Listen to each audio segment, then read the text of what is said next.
नमस्कार मित्रों, history research point में आप सभी का स्वागत है। जो लोग असिस्टेंट प्रोफेसर की तैयारी कर रहे हैं, UP assistant professor, MP assistant professor की तैयारी कर रहे हैं, उन लोगों के लिए यह वीडियो खास होने वाला है। और यह जो वीडियो है यह इतिहास का लेक्चर वीडियो है और यह असिस्टेंट प्रोफेसर की तैयारी करने वाले अभ्यर्थियों के लिए खास होने वाला है। आज यह पहला लेक्चर वीडियो है इतिहास सब्जेक्ट का, ठीक है। यह यूपीएससी 51 जीके कंप्लीट कोर्स और एमपी असिस्टेंट प्रोफेसर पेपर 1 की जो लोग पूरी तैयारी करना चाहते हैं वह लोग इस कोर्स को परचेज कर सकते हैं। हमारा ऑफिशियल व्हाट्सएप नंबर ऊपर भी दिया हुआ है, यहाँ पर भी शो हो रहा है, डिस्क्रिप्शन में भी है, ठीक है। 999 रुपये का कोर्स है यूपी और एमपी असिस्टेंट प्रोफेसर पेपर 1 के लिए, और हिस्ट्री कंप्लीट कोर्स है 1499 रुपये का। यह सिर्फ और सिर्फ असिस्टेंट प्रोफेसर की तैयारी करने वाले अभ्यर्थियों के लिए है, बाकी लोगों के लिए नहीं है। लेकिन यह जो क्लास है सभी लोगों के लिए इंपॉर्टेंट है, ठीक है। टेलीग्राम बिल्कुल ज्वाइन करेगा, असिस्टेंट प्रोफेसर के लिए टेलीग्राम बनाया गया है, लिंक डिस्क्रिप्शन में है, बिल्कुल ज्वाइन कर लें। तो आज का जो अध्याय है यह लॉर्ड लिटन से संबंधित है, मॉडर्न हिस्ट्री का, जिसका कार्यकाल जो था 1876 से लेकर 80 तक था। लॉर्ड लिटन किसी परिचय का मोहताज नहीं है, बहुत बड़ा वायसराय मैं इसे क्यों कहूंगा, मैं गवर्नर जनरल क्यों नहीं कह रहा हूं। आप जानते हैं कि 1857 की जब क्रांति हुई थी तो 1857 की क्रांति में एक बहुत बड़ा परिवर्तन हुआ था। 1857 की क्रांति के बाद, 1857 की क्रांति से पहले के जो लोग गवर्नर जनरल हुआ करते थे, लेकिन 1857 की क्रांति हुई और उसके बाद 1858 का अधिनियम आया, जिसमें यह तय हो गया कि जो भारत का गवर्नर जनरल है अब वो भारत का वायसराय कहा जाएगा। इसीलिए 1858 के बाद जितने भी भारत में ब्रिटिश ईस्ट इंडिया कंपनी के बहुत बड़े बड़े जो सूरमा थे, जो बहुत बड़े अधिकारी थे, गवर्नर जनरल जिनको बोल सकते हैं, वह गवर्नर जनरल का नाम परिवर्तन करके वायसराय हो गया। तो लॉर्ड लिटन वायसराय था, जिसका कार्यकाल जो है 1876 से लेकर 80 तक है। आज हम लॉर्ड लिटन की पूरी जन्म कुंडली खोलेंगे, हम पूरा बता देंगे, अच्छे तरीके से बता देंगे लॉर्ड लिटन क्या था, और कुछ भी कंफ्यूजन नहीं रहेगा आप लोगों के लिए। यह जो आज का लेक्चर वीडियो है सिर्फ और सिर्फ प्रतियोगी परीक्षाओं के लिए ही नहीं है, यह आपका समझ भी विकसित करेगा कि लॉर्ड लिटन को आप जानिए।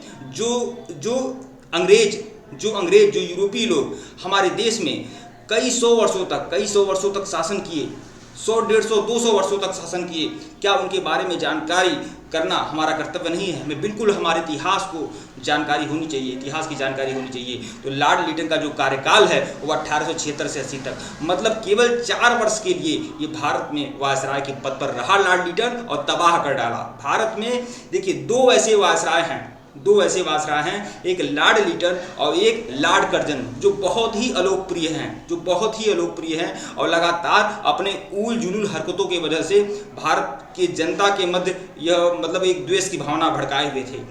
आइए लॉर्ड लिटन के बारे में जानकारी प्राप्त करेंगे। यह है लॉर्ड लिटन, देखिए।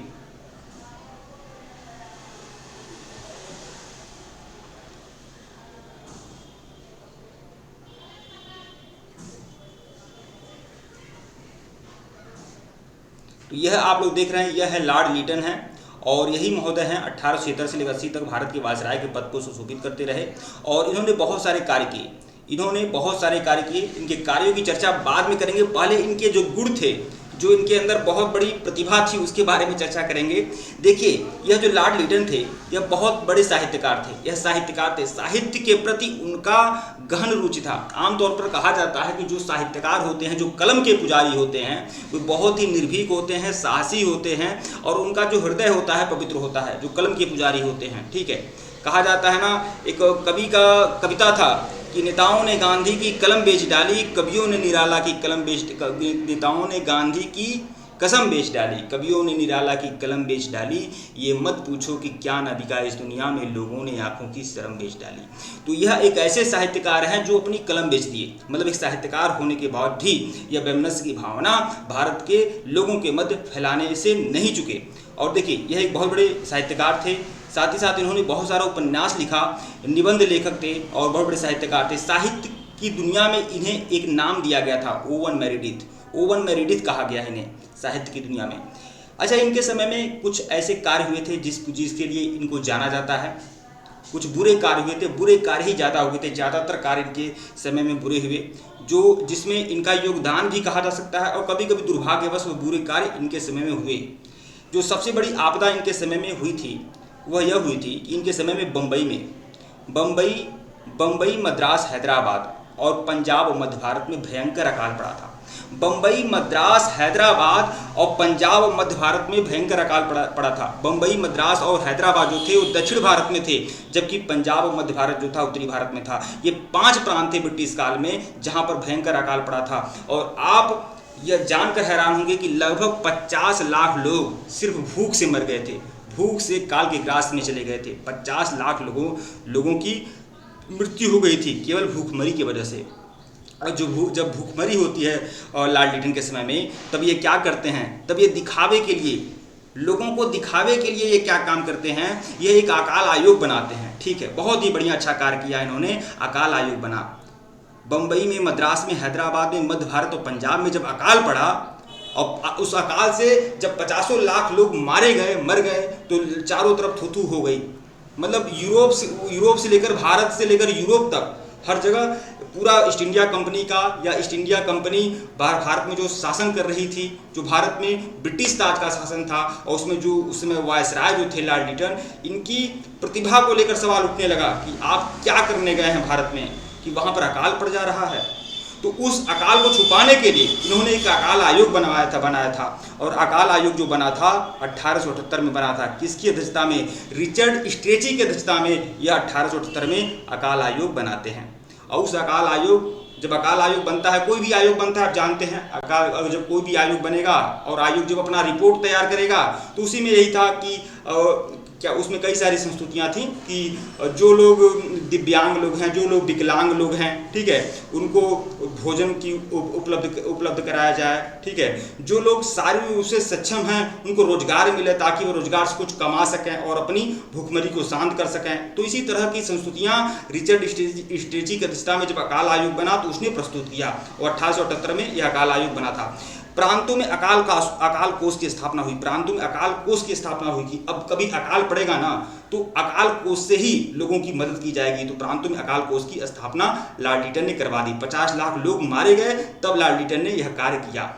अब देखिए, इतना ही काम नहीं हुआ, अकाल पड़ा ही क्यों? सबसे बड़ा प्रश्न ये उठता है कि रिचर्ड स्ट्रेची ने जो अकाल आयोग, जो रिचर्ड स्ट्रेची जो अकाल आयोग के अध्यक्ष थे, और अकाल आयोग बना जब था लॉर्ड लिटन के समय में और अकाल पड़ा था, तो यह अकाल पड़ा ही क्यों? सबसे बड़ा कारण क्या था?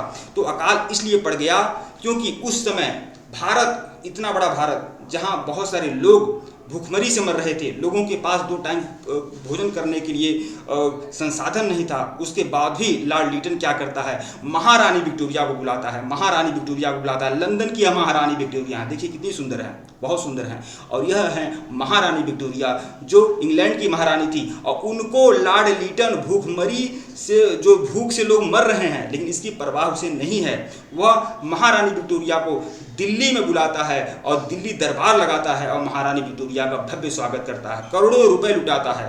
आप सोचिए, जिस देश की जनता भूखों मर रही हो, वहाँ पर दिल्ली दरबार का आयोजन किया जाएगा, वहाँ पर जश्न मनाया जाएगा, और वह कार्य भारत में होता है। भारत में दिल्ली दरबार लगता है लॉर्ड लिटन के समय में, और इसी में लाखों करोड़ों रुपए फूके जाते हैं।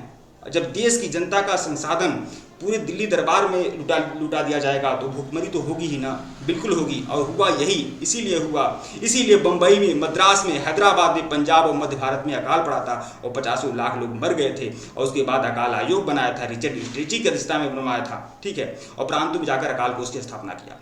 तो यह है, देखिए 1 जनवरी 1870 को ब्रिटेन की महारानी विक्टोरिया को कैसरे हिंद की उपाधि से सम्मानित करके दिल्ली दरबार का आयोजन किया।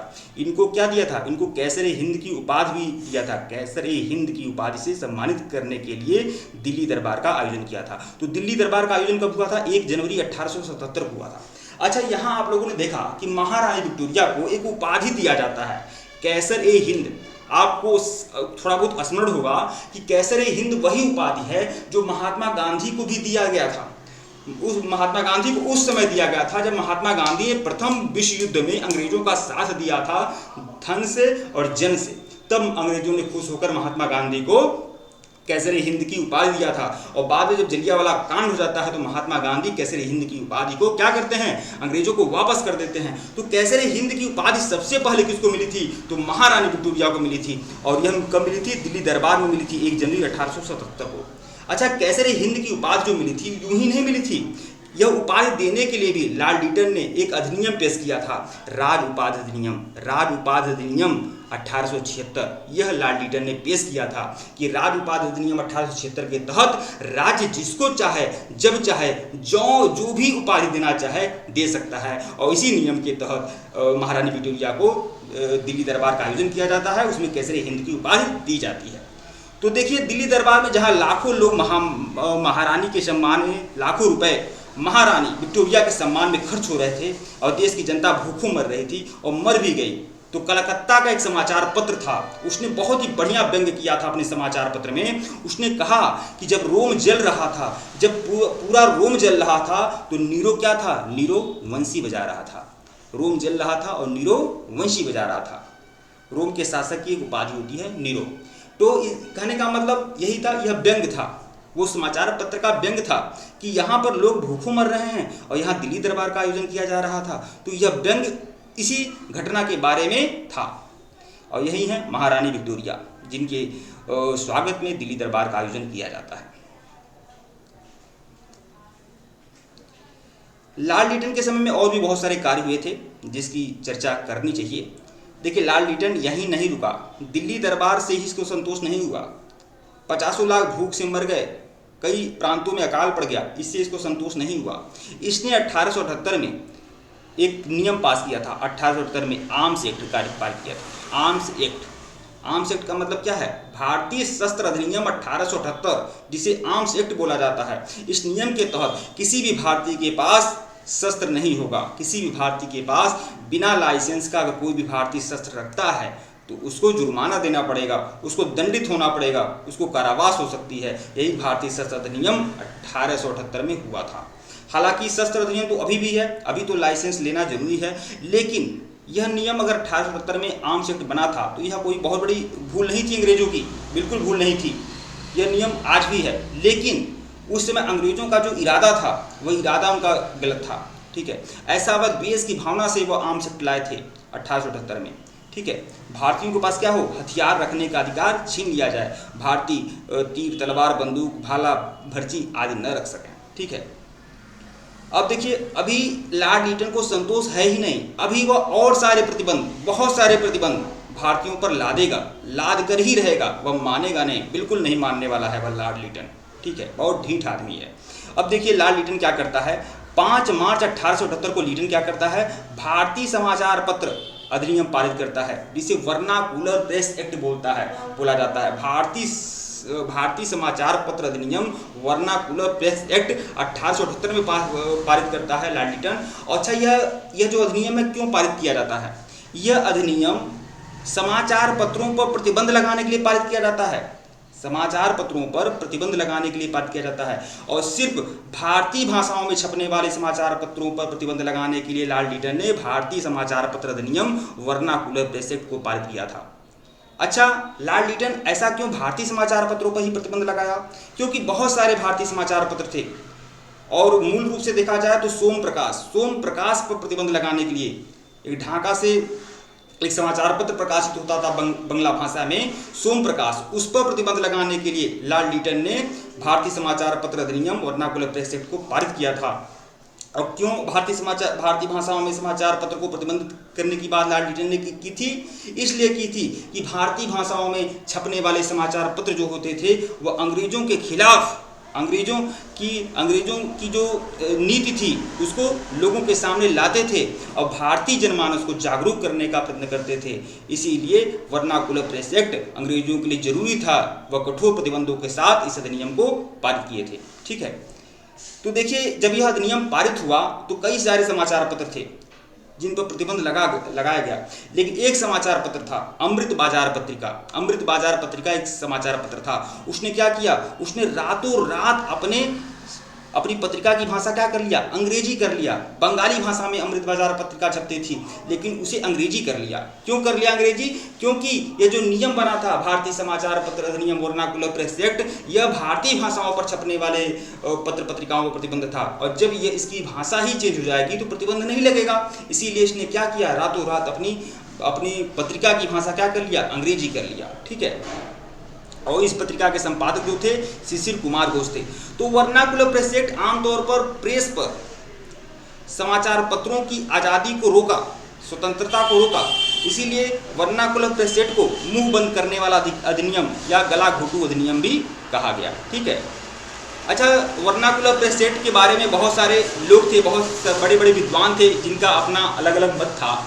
एक थे सुरेंद्रनाथ बनर्जी। सुरेंद्रनाथ बनर्जी ने भारतीय समाचार पत्र अधिनियम या वर्नाकुलर प्रेस एक्ट के बारे में कहा है कि यह आकाश से होने वाला वज्रपात है। यह जो प्रेस एक्ट पारित हुआ है, वर्नाकुलर प्रेस एक्ट, यह आकाश से होने वाला क्या है? वज्रपात है। फिर एक अंग्रेज विद्वान थे अर्स्किन। अर्स्किन ने क्या कहा है? अर्स्किन ने कहा है विपरीतगामी, असंगत एवं भारत की भावी प्रगति के लिए घातक पद बताया। अर्स्किन ने वर्नाकुलर प्रेस एक्ट के बारे में क्या कहा है कि यह विपरीतगामी है, असंगत है एवं भारत की भावी प्रगति के लिए घातक पद है। देखिए, यहाँ पर मैं दो समाचार पत्र मैं दिखा रहा हूँ। देखिए, यही है सोम प्रकाश, यही है सोम प्रकाश, जिस पर प्रतिबंध लगाने के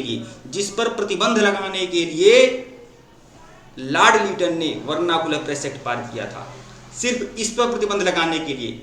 लेकिन अब इसके नाम से नहीं लगाया जा सकता था, इसलिए इसने क्या किया? सभी देसी भाषाओं पर छपने वाले समाचार पत्रों पर प्रतिबंध लगाने की बात की।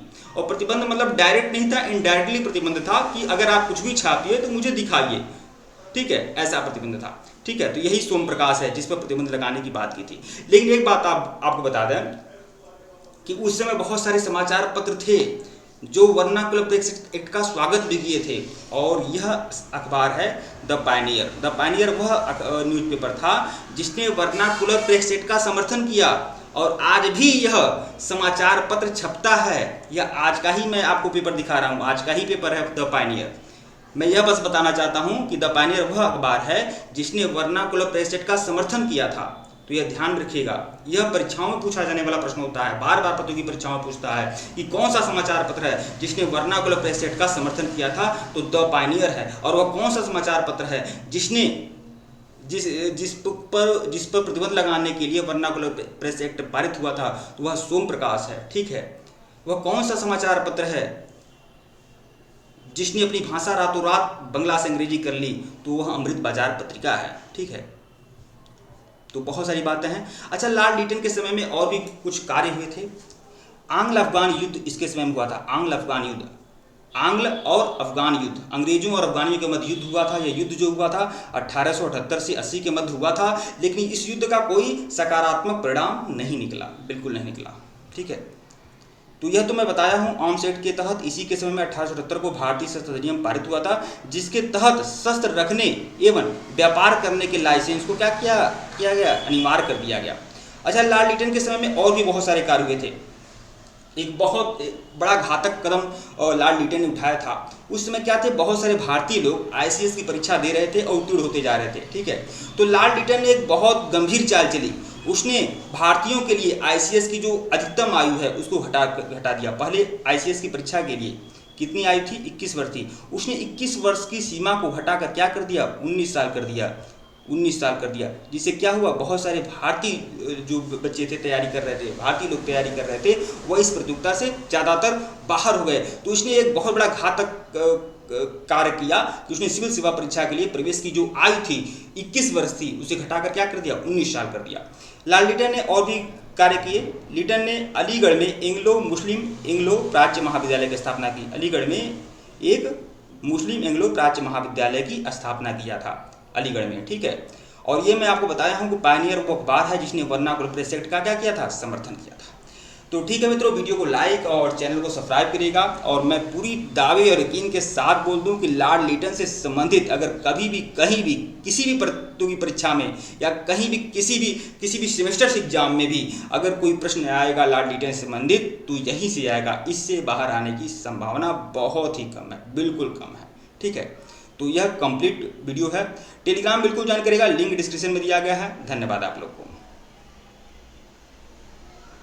और इस वीडियो को शेयर जरूर करिएगा। जो लोग मुझे धन्यवाद बोलना चाहते हैं, इस वीडियो को शेयर जरूर करें, हमें अच्छा लगेगा, ताकि मैं इस तरह के वीडियो को आगे भी बना सकूं। धन्यवाद आप लोग को।